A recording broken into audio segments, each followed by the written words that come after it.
আমি কি আবার জন্ম নিতে পারি? কারণ এই মেয়েটি শান্তি দেবীর সাথে ঠিক এমনটাই ঘটেছিল। আর এটা ভারতের পুনর্জন্মের সবচেয়ে বিখ্যাত গল্পগুলির মধ্যে একটা।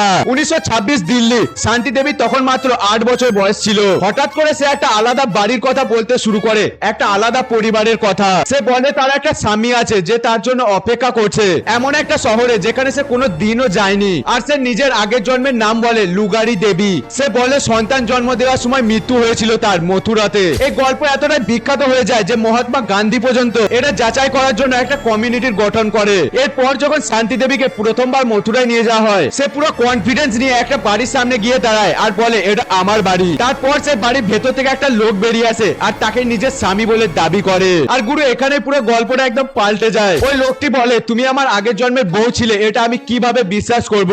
এমন কিছু বলো যা শুধু তুমি আর আমি জানতাম। শান্তি বলে আমাদের বাড়ির পেছনে কুয়োতে আমরা 150 টাকা লুকিয়ে রেখেছিলাম আর তুমি আমাকে প্রতিশ্রুতি দিয়েছিলে যে আমার মৃত্যুর পর তুমি আর কাউকে বিয়ে করবে না। গুরু ভাবা যায় যে 1900 সালে নিভা নিভি ট্রু লাভ চলতো।